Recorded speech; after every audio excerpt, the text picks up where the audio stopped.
Assalamualaikum warahmatullahi wabarakatuh. Kembali lagi dengan saya Aldi di channel Mereka Ada. Dimanapun kalian berada, saya doakan kalian dalam kondisi sehat dan selalu diberikan kemudahan dalam menjalankan aktivitas. Saya ucapkan selamat datang bagi kalian yang baru bergabung dengan channel ini. Jangan lupa untuk terlebih dahulu menekan tombol subscribe dan nyalakan lonceng notifikasinya jika kalian suka dengan cerita-cerita horor pada channel ini. Pada kesempatan kali ini saya akan menceritakan kisah horor dari Mas Chandra yang mendapatkan gangguan dari sosok kuntilanak di tempat kerjanya. Tanpa banyak basa-basi lagi, mari kita mulai ceritanya.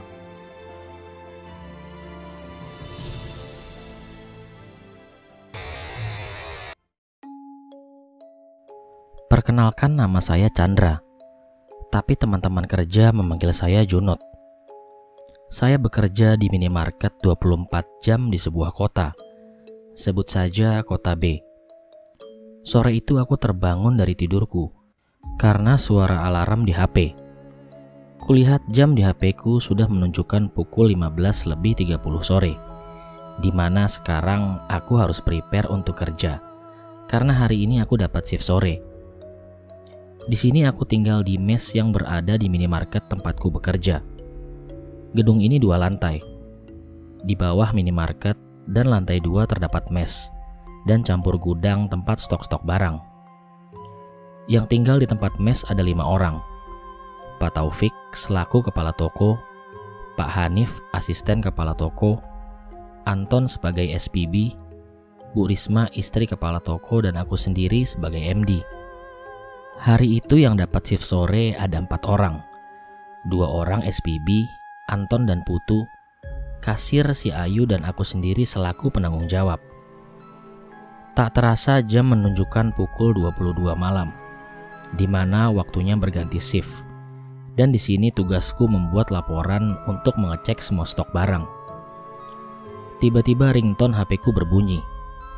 Aku mengambil HP dari saku celana dan aku lihat tertulis nama Hanif. Halo, ada apa Nif? Malam Pak, maaf saya tidak bisa masuk kerja karena nenek saya meninggal, ucap Hanif yang terdengar seperti akan menangis. Innalillahi wa inna ilaihi roji'un. Saya ikut berbelasungkawa ya Nif. Semoga keluarga kamu diberikan kesabaran ya. Ya udah, biar saya yang gantikan kamu untuk sementara. Wah, makasih ya Pak. Maaf sudah merepotkan. Iya, nggak apa-apa Nif. Mungkin orang lain yang dapat lemburan pasti menggerutu karena di saat bisa pulang dan istirahat malah disuruh kerja lagi karena keadaan. Tapi buatku malah bahagia karena yang dapat shift malam ini adalah si Edi, temanku yang paling konyol. Aku dan Edi berteman semenjak masih di bangku SMA. Asal kita juga sama dari kota B. Padahal aku dan Edi sama-sama melamar kerja di sini. Tapi aku lebih beruntung karena posisiku lebih tinggi daripada Edi. Setelah selesai aku membuat laporan, aku duduk di depan toko sambil merokok santai. Tak begitu lama, orang yang kutunggu pun datang juga. Woi, kok kamu masih pakai seragam? Iya, aku lembur. Soalnya neneknya Hanif meninggal. Masa? Mbahnya Hanif mati? Mulutmu Ed, bicara mati. Emangnya ayam? Hehe, maaf aku hilaf. Udah sana, absen dulu. Sesudah aku habiskan 1 batang rokok, aku masuk lagi ke minimarket untuk mengecek barang-barang yang ada di rak. Edi juga sibuk menghitung uang yang ada di laci kasir. Di sini kita hanya berdua untuk mengisi shift malam. Tidak lama kemudian ada seorang wanita yang masuk ke dalam toko. Edi menyambutnya dengan sangat ramah. Selamat datang Bu, selamat berbelanja. Edi menyambut pelanggan tersebut dengan senyuman genitnya. Mas, numpang ke toilet ya, ujar wanita tersebut dengan nada datar. Oh iya Bu, silakan. ucap Edi sambil menunjukkan toilet yang berada di pojok dekat rak belakang. Setelah Edi mengantarkan wanita itu ke toilet, Edi menghampiriku dengan memukul pundakku dari belakang, sambil kemudian berbicara dengan nada kaget. "Woi, kamu lihat gak wajah orang tadi?" "Enggak, Ed. Kenapa sih? Kok wajahmu kayak orang kesetanan gitu?" "Wajahnya pucat. Rambutnya juga berantakan seperti orang gila." Jaga mulutmu. Udah sana, balik lagi ke kasir." Setelah kami ngobrol sebentar, Edi balik lagi ke kasir untuk menghitung stok rokok. Sudah 20 menit semenjak wanita itu masuk toilet, tapi tidak ada tanda-tanda mau keluar. Di sini aku mulai curiga, kenapa selama ini wanita itu di dalam toilet. Akhirnya aku menyuruh Edi untuk mengecek wanita itu. "Ed, kok wanita tadi nggak keluar-keluar ya?" "Iya juga ya, kok lama banget. Masa iya tidur di toilet?" "Udah sana, kamu cek dulu. Aku takut kali aja orang itu pingsan." Setelah aku suruh, Edi pun pergi untuk melihat kondisi wanita itu. Aku menggantikan Edi untuk menghitung stok rokok. Sekitar beberapa detik kemudian, "Asu!" terdengar Edi yang berteriak. Aku pun bergegas ke toilet untuk melihat apa yang terjadi. Di situ aku melihat Edi yang lagi meringkut di samping pintu toilet dengan menghadap ke dinding sambil kedua tangannya menutupi matanya. Ku pegang bahunya Edi. Namun dengan refleks, Edi menepis tanganku dengan bersandar ke tembok. Ada darah. Banyak banget," ucap Edi sambil menunjuk di bawah pintu toilet dengan memalingkan wajahnya ke tembok. Otomatis aku melihat arah yang ditunjuk Edi. "Weh, mana darahnya?" "Wah, bercanda kamu. Coba lihat sini. Gak ada apa-apa," ucapku dengan nada kesal karena aku dibohongi. "Sumpah, aku gak bohong," ucapnya sambil menunjuk di bawah pintu toilet. Dan aku baru sadar, tadi aku menyuruh Edi untuk melihat wanita yang ada di dalam toilet. "Halu kamu ini. Oh iya, gimana cewek tadi? Kok gak ada suaranya di dalam toilet?" Sambil kutempelkan kupingku di pintu toilet, Edi pun ikut menempelkan kupingnya di pintu toilet, dan kami saling pandang untuk memeriksa kondisi di dalam. "Iya, Cok, sepi," ujar Edi sambil menggarukkan kepalanya. Kami hanya saling pandang mengisyaratkan keheranan, karena bila ada orang di dalam toilet, seharusnya ada suara percikan air. Tapi ini terdengar sunyi. Dan tiba-tiba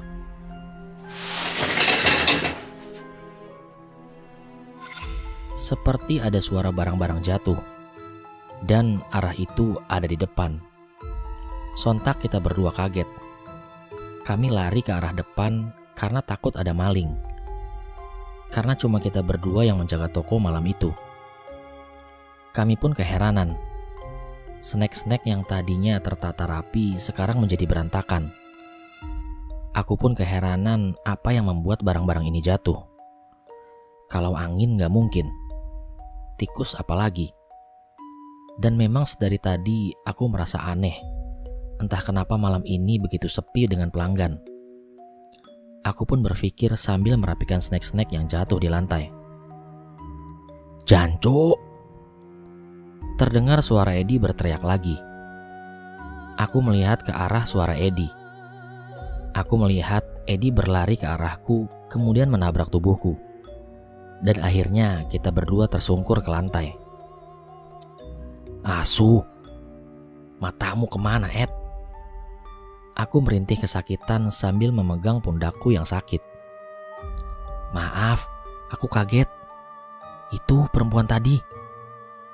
Aku lihat Edi bicara dengan nada ketakutan sambil menunjuk arah toilet. Tanpa mendengarkan kelanjutan jawaban Edi, aku menuju ke toilet dengan rasa emosi, capek, bingung bercampur menjadi satu. Kemudian ku tendang pintu toilet. Akhirnya aku masuk ke dalamnya dan tiba-tiba badanku merinding. Di saat aku masuk ke dalam toilet, tiba-tiba merinding dan terasa ada yang meniup leherku dari belakang. Dan di saat aku melihat kanan dan kiri, seperti ada tangan yang memegang pundakku. Ada apa lagi sih, Ed? Tanpa melihat ke belakang, aku berbicara kepada Edi dan menepis tangannya.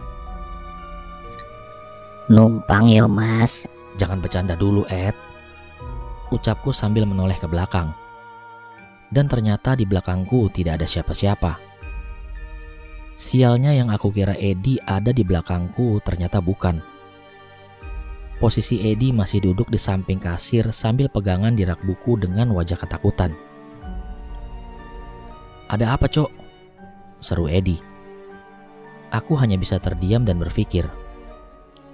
Terus siapa yang pegang pundakku tadi? Jikalau itu Edi, nggak mungkin. Jaraknya terlalu jauh. Kalau dia lari setelah memegang pundakku, seharusnya aku mendengar suara kakinya. Dan di mana wanita itu? Di dalam toilet kosong. Aku pun mundur pelan-pelan.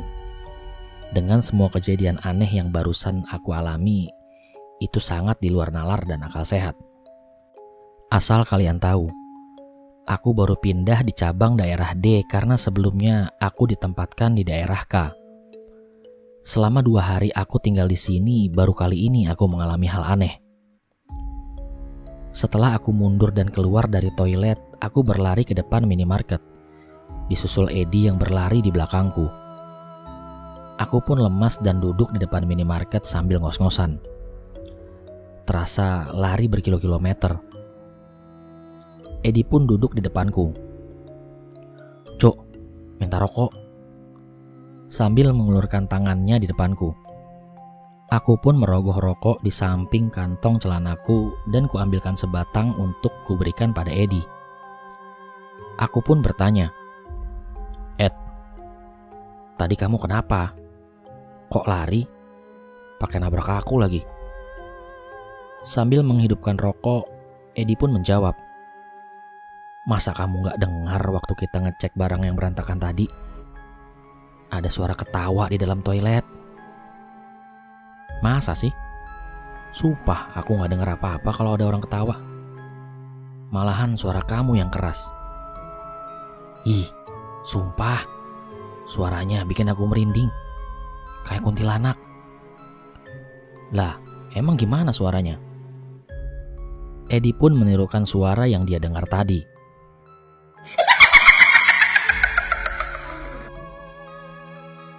Aku pun menimpali dengan bercanda untuk mengurangi suasana tegang yang dari tadi kita rasakan.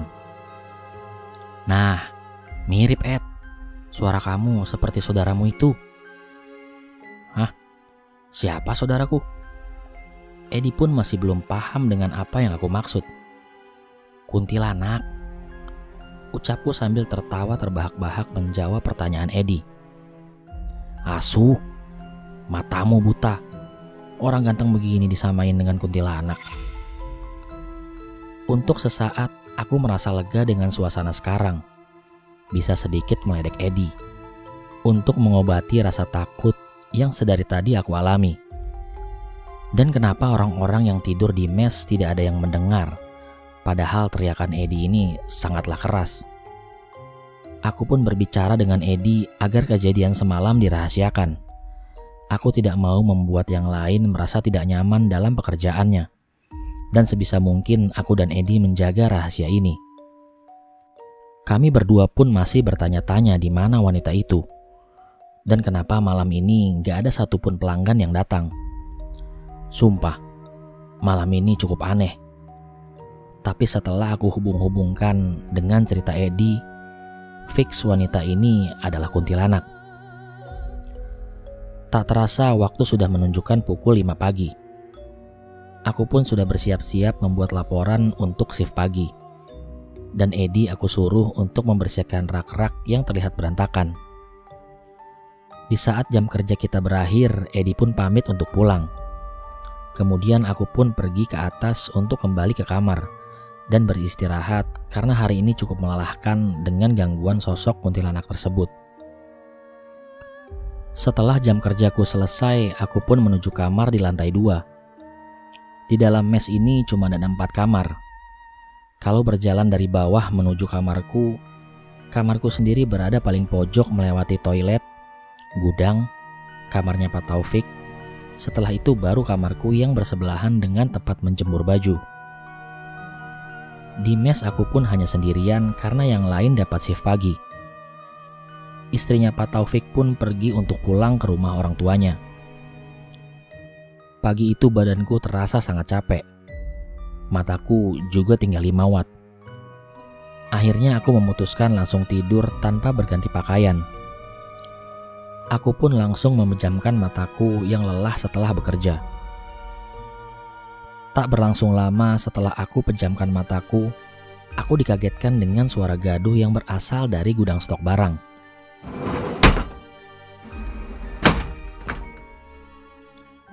Aku pun merasa kaget karena aku mendengar barang-barang yang terjatuh dari rak. Kampret lah, mau tidur aja ada yang ganggu. Aku pun bangun dan beranjak ke gudang. Aku mengira itu teman-teman yang menata gudang hari ini, karena hari ini ada jadwal kiriman barang dari pusat. Aku pun membuka pintu gudang. Ingin sekali aku memarahi mereka karena tidak hati-hati menata barang. Kemudian aku membuka pintu gudang. Woi, Belum sempat aku menuntaskan perkataanku, ternyata kondisi gudang sangat sepi. Tak ada seorang pun di sana. Aku melihat barang-barang yang sangat berantakan. Aku pun memutuskan untuk turun dan menemui kepala toko yang berada di bawah untuk melaporkan kejadian di atas. Dengan keadaan kesal dan capek, aku pun mencari keberadaan Pak Taufik selaku kepala toko. Posisi Pak Taufik berada di kasir dan sedang menatap komputer yang ada di depannya. Aku pun mulai berbicara dengan Pak Taufik. Pak, loh Jun, kenapa nggak tidur? Begini Pak, tadinya saya mau tidur, tapi gara-gara ada yang gaduh di dalam gudang, akhirnya saya terbangun. Barang-barang juga berantakan Pak. Coba Pak, tolong tanyakan sama teman-teman siapa yang barusan berada di gudang. Masa sih? Pak Taufik menjawab sambil keluar dari kasir untuk menuju ke dalam gudang. Boleh kok Pak, dicek, ucapku pada Pak Taufik. Akhirnya aku dan Pak Taufik berjalan ke atas menuju gudang. Pak Taufik yang berjalan di depan, disusul aku yang berjalan di belakangnya dengan sempoyongan, dikarenakan ngantuk yang sangat luar biasa. Setelah sampai di depan gudang, Pak Taufik pun berkata, "Waduh, kena prank dah," sambil menatapku yang berada di belakangnya. Setelah aku berdiri sejajar dengan Pak Taufik, aku pun dibuat kaget. Loh, kok aneh ya? Pak Taufik pun melihatku dengan pandangan kesal. Sumpah Pak, tadi barang-barang berantakan. Dengan nada kaget terheran-heran karena mustahil. Di saat aku melihat gudang yang berantakan sekarang menjadi rapi, tanpa ada barang yang tercecer di lantai. Seperti ada yang menata kembali. Jun, mendingan kamu tidur deh. Aku ngerti kamu ngantuk dan capek, ucap Pak Taufik seakan tak percaya. Sumpah, aneh banget rasanya. Apa aku berimajinasi karena kecapean? Aduh, aku udah gak bisa mikir lagi deh. Rasanya udah mentok nih memori di otak. Mungkin benar apa kata Pak Taufik, bahwa aku berhalusinasi mungkin karena ngantuk dan capek. Aku kembali melangkah menuju kamarku dan berbaring di kasur. Tak lupa aku memutar MP3 untuk menemaniku tidur. Aku mulai memejamkan mataku yang sudah tinggal 5 watt. Namun tiba-tiba terdengar, Mas, numpang ya. Suara wanita yang semalam terdengar lagi. Aku pun kaget dan terbangun duduk bersandar di tembok. Astagfirullahalazim.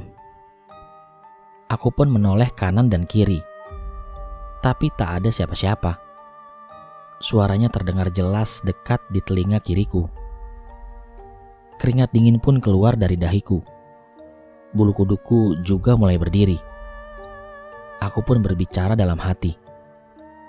Kenapa cuma aku sih yang diganggu? Kenapa gak yang lain aja? Gak adil banget dah. Stres aku lama-lama ini. Tiba-tiba terdengar suara tertawa yang sangat melengking.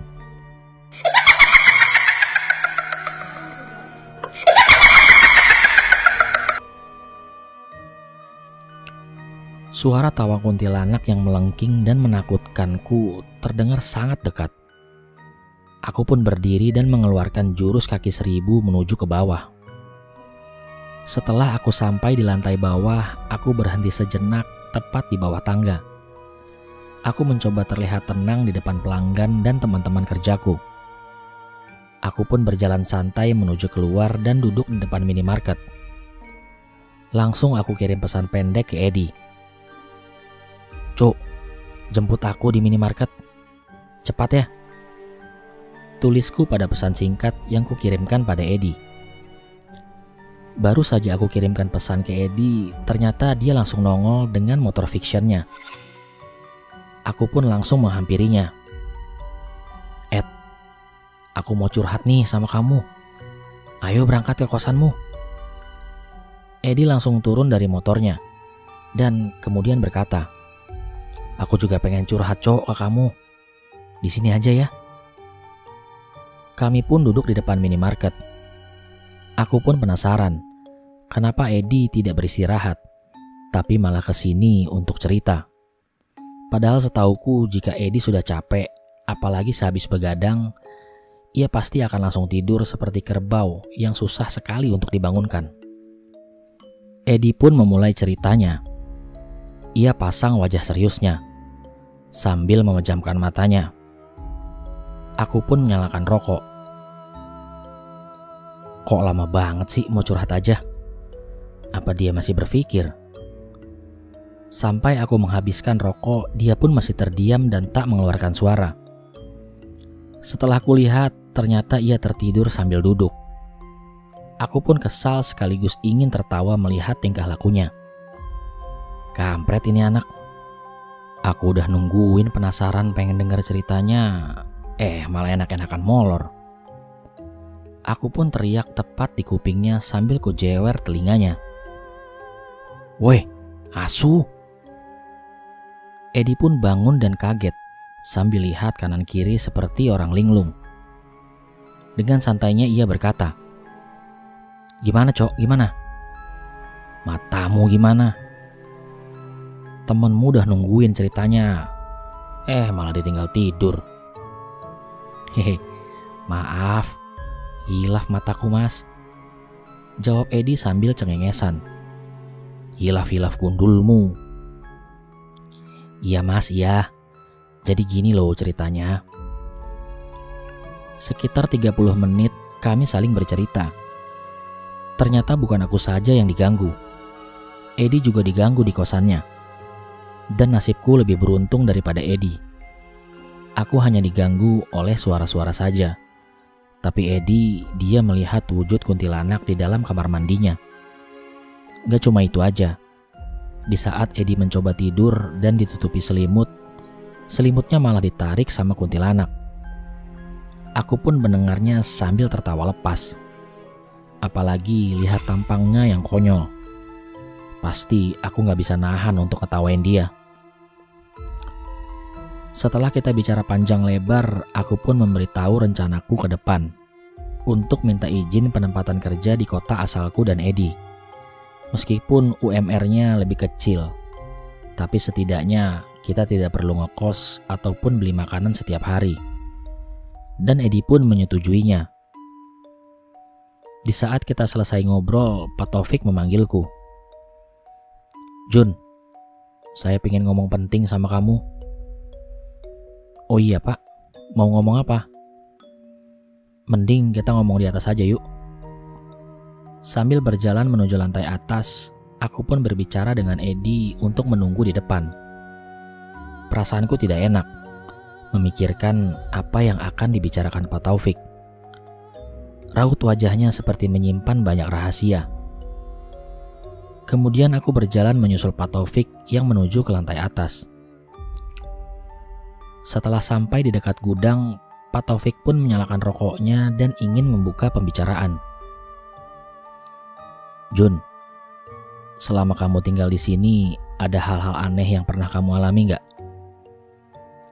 Wah, kenapa Pak Taufik menanyakan hal-hal aneh?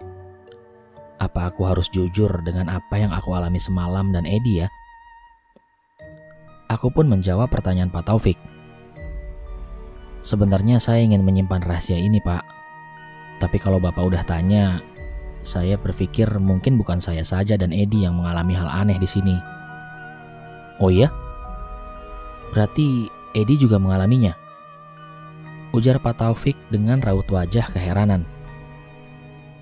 Iya, Pak. Semalam kita diganggu hantu wanita. Tapi gak cuman itu. Saat saya mau tidur pun saya juga diganggu.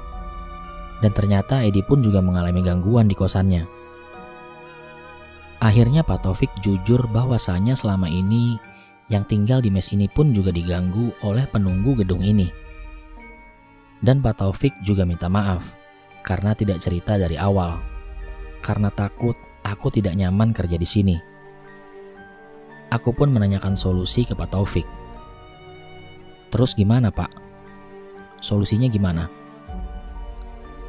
Apa kita harus cari orang pintar untuk menyelesaikan masalah ini? Ucap Pak Taufik. Boleh juga itu idenya Pak. Tapi apa Bapak punya kenalan orang pintar di daerah sini? Hal itu biar saya yang urus Jun. Nanti kalau saya ada ya saya kabarin kamu. Ya sudah, saya balik kerja dulu. Ujar Pak Taufik sambil kembali melanjutkan pekerjaannya. Setelah kami ngobrol, Pak Taufik pun kembali ke bawah. Dan aku pun ikut ke bawah karena aku gak mau lagi diganggu sama Mbak Kunti. Aku pun langsung menemui Edi yang masih menunggu di luar. Gimana Cok? Bicara apa Pak Taufik? Apa masalah kerjaan? Tanya Edi padaku. Bukan. Ternyata Pak Taufik sudah mengerti apa yang kita alami. Masa? Terus gimana? Cari dukun lah Cok. Biar diusir tuh saudara kamu. Raimu. Bicara saudara lagi, ku cium sandal bibirmu. Ujar Edi sambil memegang sandalnya. Aku pun tertawa melihat Edi yang merasa kesal karena aku ledek. Edi pun melontarkan pertanyaan konyol. Tapi kasihan ya Cok. Terus gimana kalau diusir? Tinggal di mana Kunti itu? Seru Edi. Gayamu Cok. Kasihan. Ingat aja waktu kamu teriak-teriak sama pegangan rak Cok. Ya aku kaget Cok. Udah gak permisi tiba-tiba ketawa. Tapi ya sejelek-jeleknya Kunti, itu kan juga ciptaan yang maha kuasa. Aku pun menjawab sambil menuju sepeda motornya Edi. Udahlah, bicara aja sama kursi. Gila kamu itu. Udah sini, mana kunci motornya? Biar aku yang nyetir. Edi pun naik sambil memberikan kunci sepeda motornya. Mau kemana Cok? Ke kosan kamu aja Cok, ikut tidur. Ngantuk aku. Kita pun berangkat ke kosannya Edi. Setelah sampai aku pun langsung tertidur. Dan kita berdua pun langsung tertidur dengan pulas. Pukul 14:30 aku terbangun dan melihat HP-ku. Di situ tertulis Pak Taufik yang sedang memanggil di ujung telepon. Halo Jun, kamu di mana? Cepetan ke sini. Aku udah dapet nih orang pinternya. Saya tidur di kosan Edi Pak. Oke Pak, saya kesana sekarang. Aku pun menuju kamar mandi karena badanku bau belum mandi dari semalam. Setelah mandi, aku pun membangunkan Edi yang masih tertidur. Sambil aku goyang-goyangkan badannya Edi. Cok, cepat bangun. Iya. Edi menjawab, tapi masih memejamkan matanya. Sudah kuduga ini, pasti sulit ngebangunin si kerbau ini. Aku pun tidak kehilangan akal. Aku mengambil air dari kamar mandi dengan gelas. Lalu kusiramkan air itu tepat di wajahnya. Banjir! Teriak Edi yang seketika terbangun karena aku siramkan air di wajahnya. Aku pun tertawa terbahak-bahak sambil memegangi perutku. Salah sendiri susah dibangunin. Biar tahu rasa kamu. Sial. Emangnya tanaman apa mukaku ini? Pakai disiram segala. Edi menjawab dengan nada kesal sambil membasuh wajahnya dengan tangan. Udah sana cepat mandi. Terus ke toko. Pak Taufik sudah dapat tuh dukunnya. Edi pun bergegas ke kamar mandi. Dan aku pun menunggu di depan kosan sambil merokok. Namun tiba-tiba, babi. Aku pun melihat ke belakang. Kulihat Edi berlari ke arahku dengan hanya mengenakan anduk. Aku pun bertanya kenapa ia berlari dari toilet. Sial, enak-enakan mandi diintip sama hantu kunti. Masa sih? Aku pun masuk ke dalam kamar untuk mengambilkan seragamnya Edi. Ia pun berganti pakaian di luar kamar kosan. Singkat cerita, kami pun bergegas menuju toko. Di depan toko, aku melihat Pak Taufik ngobrol dengan seseorang yang memakai baju koko terusan ke bawah dengan mengenakan peci. Ini Jun, kenalin, namanya Pak Ustadz Gofur. Beliau yang akan membantu kita, seru Pak Taufik. Aku pun bersalaman dengan Pak Ustadz bergantian dengan Edi. Aku pun bercerita apa yang baru saja terjadi di kosan Edi. Setelah kami berkenalan dengan Pak Ustadz, kami pun bergegas menuju lantai atas. Sampai di depan gudang, Pak Ustadz pun mengangkat tangannya untuk menerawang siapa saja yang menunggu gedung ini. Kemudian Pak Ustadz pun membuka pembicaraannya. Di sini ada 4 makhluk yang menunggu ruangan ini. Di belakang pojok, di situ ada yang tinggi hitam. Di toilet dekat gudang, ada anak kecil yang suka lari-lari. Di kamar bawah ada seperti kuntilanak. Dan di kamar sebelah kanan ada wanita yang tua dengan pakaian adat. Ujar Pak Ustadz sambil menunjuk satu persatu tempat penunggu di gedung ini. Pak Taufik pun berbicara menimpali penjelasan Pak Ustadz. Terus gimana Pak Ustadz? Apa yang harus kami lakukan? Pak Ustadz pun menjawab dengan senyuman. Mudah aja Pak. Nanti Bapak kumpulin teman-temannya yang nempatin di mes ini. Bagi yang beragama Islam jangan sampai meninggalkan sholat. Dan kalau bisa besok Bapak adakan selamatan kecil-kecilan. Karena dulu waktu membangun gedung ini gak ada acara selamatan untuk memberkahi gedung ini. Aku pun menimpali penjelasan Pak Ustadz dengan pertanyaan.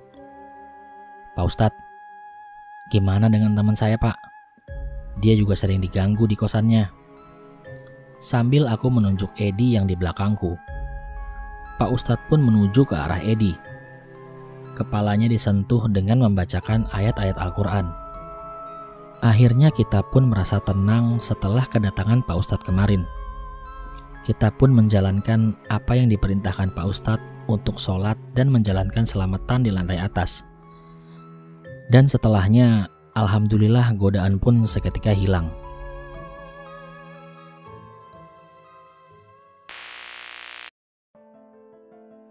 Sekian dulu cerita pada episode kali ini. Semoga dapat diambil muatan positif pada cerita di atas. Terima kasih untuk teman-teman yang sudah menyimak cerita pada kesempatan kali ini. Jangan lupa untuk mensupport channel ini dengan menekan tombol subscribe dan nyalakan lonceng notifikasinya agar selalu update cerita-cerita terbaru pada channel ini. Sampai jumpa kembali pada episode Mereka Ada selanjutnya. Saya Aldi pamit undur diri dari hadapan kalian. Wassalamualaikum warahmatullahi wabarakatuh.